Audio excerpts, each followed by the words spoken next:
누구 말이 맞는 거야? 낮잠 산책. 이런 주제로 한번 얘기를 해보도록 하겠습니다. 이런 블로그 글이 있었어요. 그 식사 후에 그 20분 산책을 하면 좋다. 그래서 식사 후 걷기는 지방량을 줄여주고 뭐 위장을 분해주고 뭐 이렇게 만들어주기 때문에 지방 쌓일 틈이 없고 전문가들은 식사 후에 지방으로 저장되기 전에 움직이면 좋다. 앉거나 누워서 쉬면 뭐 이렇게 안 좋다. 대사증후군의 위험이 커진다. 뭐 등등등의 얘기를 하고 그림도 그렸습니다. 출처는 어딘지 잘 모르겠어요. 근데 그림도 좀 잘 그리고 뭐 이런 거 봐서는 그냥 개인이 한 게 아니라 좀 나름대로 뭐 신문이라든지 이런 데서 만든 것 같습니다. 자, 그리고 상당히 공감하는 글도 있고 댓글도 많이 있습니다. 저 또 다른 이야기를 한번 볼게요. 이거는 아이고.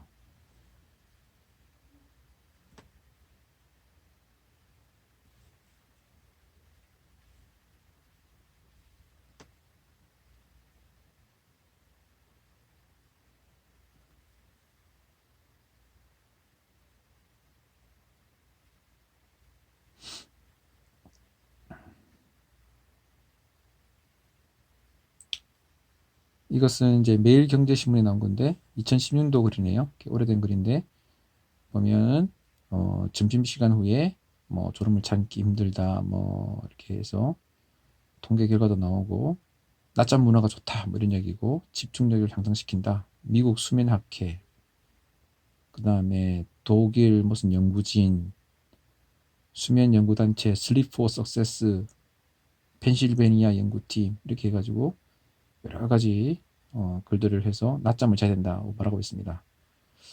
그러면 이 두 가지 상반된 결과, 이것도 나름대로 뭐 전문가들이 말한다고 했었잖아요.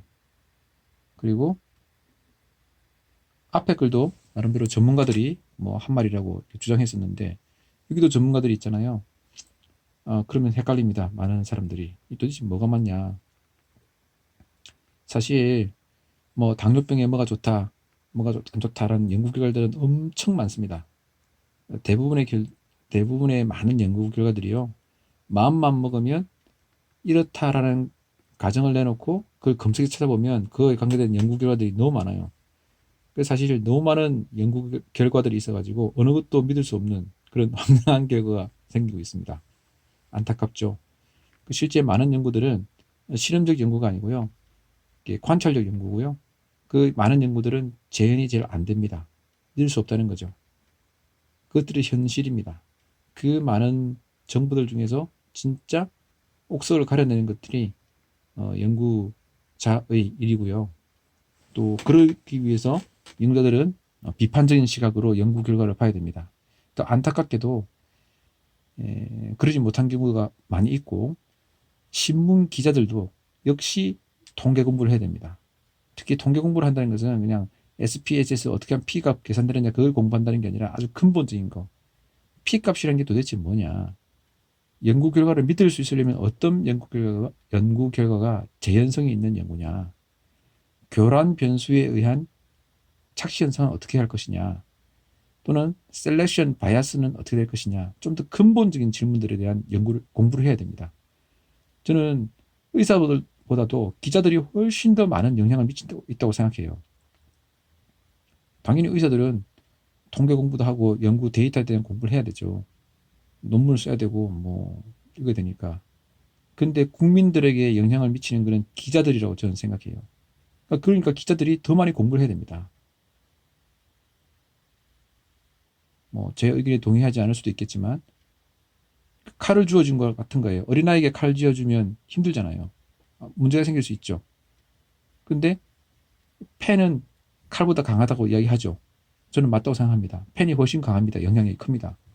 그러면 칼을 가진 사람보다 펜을 가진 사람이 훨씬 더 조심해야 되죠. 그 스파이더맨에 나온 건데 그 파워에는 그 책임이 따르잖아요. 그러니까 더 많이 공부해야 되고 자기가 인용하는 기사들, 연구 결과들이 과연 제대로 된 연구 결과인지 아닌지를 판단하는 매인눈을 가지고 글을 써야 된다고 저는 생각합니다. 그래서 기자들을 대상으로 기자들이 더 많이 공부해야 된다. 왜? 책임이 크니까, 파워가 크니까 저는 그렇게 생각합니다.